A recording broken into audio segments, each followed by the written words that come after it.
Hello Samantha, I hope this finds you well. We're looking at the Viotti that I gave you, the G major, number 22, some basic bow control issues and passage work practice techniques which are standard for this kind of work. So from the very beginning we've got bow control, sustained sound, consistency of vibrato.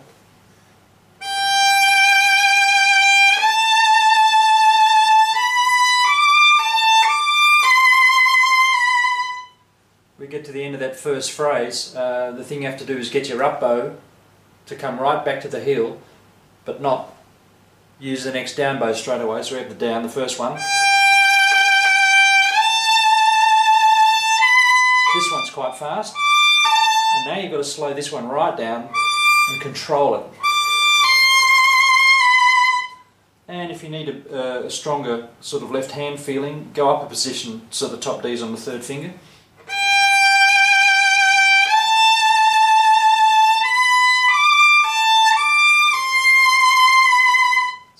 So that down bow needs quite a bit of control to get through. A little word about vibrato. It's basically about the rhythm of the vibrato. So you can have fast, slow, wide, thin, and there's also slight subtle variations in finger pressure that give you also different kind of vibrato. The question is vibrato above the pitch, below the pitch, or across both up and down the central pitch of a note? So do we make it or a combination? These are actually possibilities that you can use. Generally speaking, one tends to go more above and a little below, generally. And what I'm actually thinking of is an internal rhythm. So I'm trying to imitate fours actually. Although not very successfully, but it's the general idea. You have to have a rhythm in your mind. Physically, to practice vibrato, you should find your best finger, the one you're happiest doing the vibrato with, and get the other fingers to mimic it. So, let's pretend my third finger is the best one. And I'll also note that it has a nice rhythm. It happens to be fours.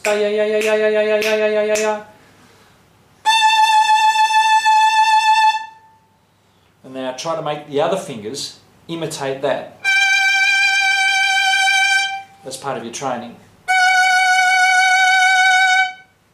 Of course, the idea is just to get control of the vibrato. Once you have this idea of tempos of vibrato, you can alter them. Maybe that's too fast for this piece.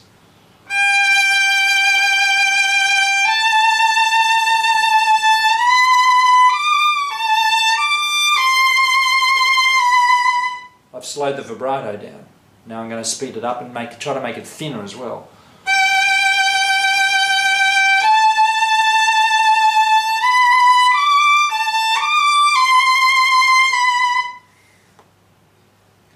And now to a slower, fatter version.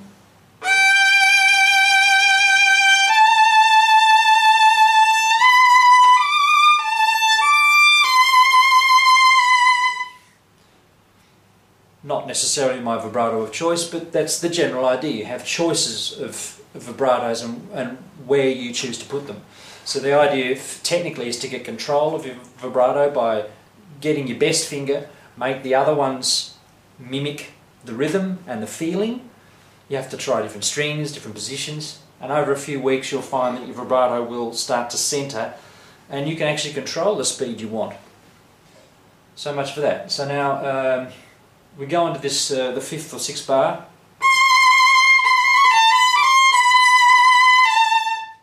And again, really get your bow control, because after all the bow is only doing this.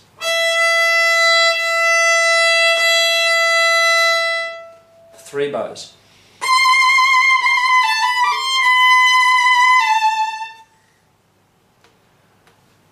with the next phrase, I've got you going up on the D string.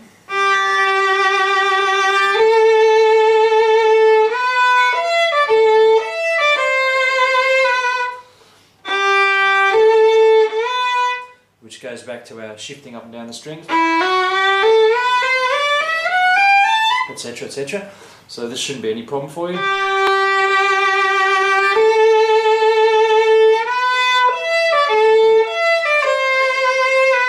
And the composer's asked you to feel more importance in the second and fourth beats.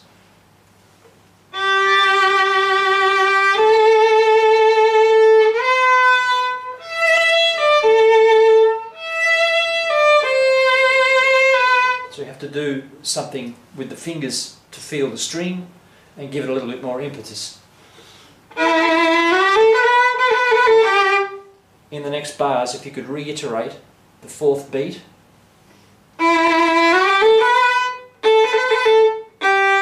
So it has this effect and in tempo. So now to passage work. Running semiquavers, slow, double speed, double speed.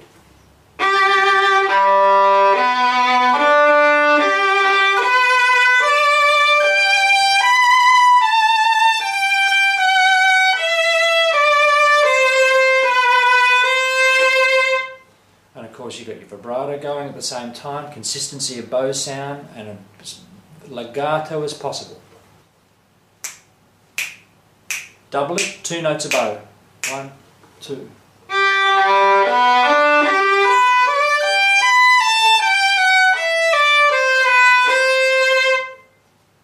As you can tell, I'm just doing 1 bar at a time. So we're here, now we double that. Duffa, diffy, duffa, diffy, duffa, diffy, duffa.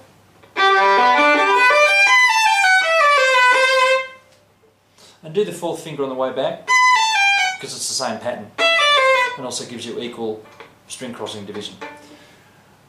So we've started to get our speed up. Relax the sound, make it 8 notes a bow. Try and get the flow going. And now we try different rhythms. The first typical rhythm is long, short, long, short, long, short, long. Da da da da da da da. 1 2 3 4. 1 2 3 4. 1 2 3.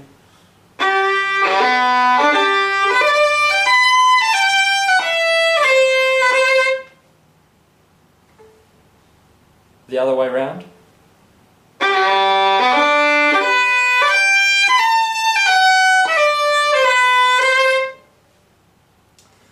And then long, short, short, short, long, short, short, short, long, da da da da, da da da, da da da, da da da.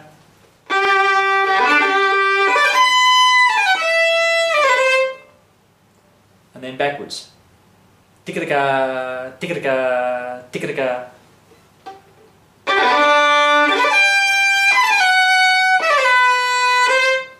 And of course you're trying to, things will go wrong and you have to fix each one. So this gives your brain time to work out the function of the notes, the subdivisions, the quality of sound your right arm is making. All the time you're developing these things. And now to get it up to speed. 4 bows for every note. And using the same type of sound that you're likely to make. You're going to be about in that tempo, aren't you? Because the tune was 3, 4, 2, 3, 4. So 1, 2, 3, 4. And get this pattern going. Then of course next is 2s.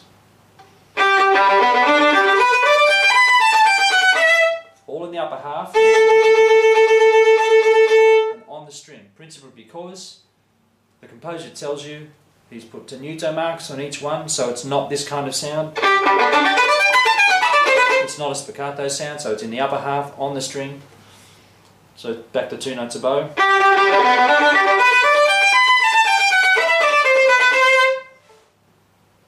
And then of course you have to try doing 1s. and so you build your ability to play the reflex of the faster notes. When we get to A, I just wanted to show you these two little bits here. It's the rhythm of the turn. It's towards the fourth beat. 1, 2, 3, 4, 1. And of course the little sharp means the undernote is high, not, but 1, 2, 3. And of course the bow is just going, and you have to trust the bow to make the movement without interrupting the flow of sound. 1, 2, 3, 4.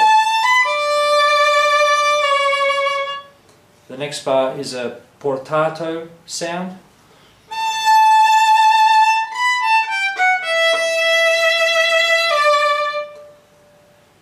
Slur 3, play a gap, slur 3, play a gap.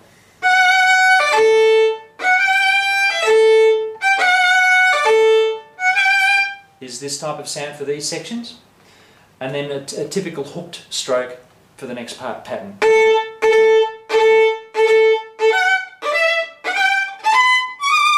Etc, etc. After B we have the triplets. Just stay in position, and it's your triad fingering. Remember the triads I gave you to extend the fourth finger? So you have your now you can probably see that now, you got your semitone to the fourth finger.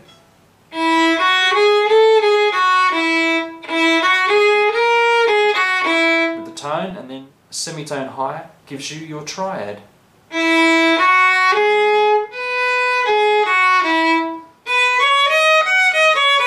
if you lose the second finger you get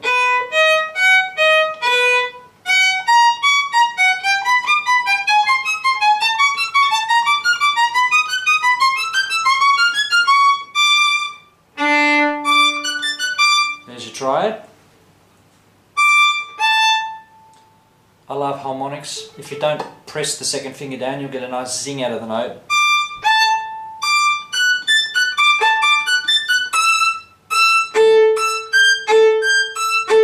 So that's the fingering.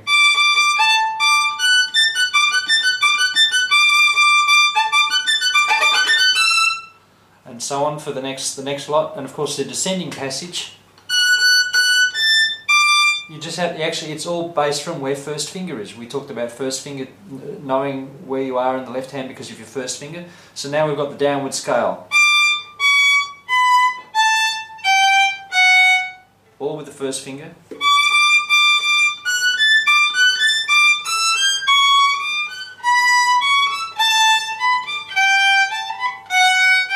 Etc, etc. That's the basis of this technique.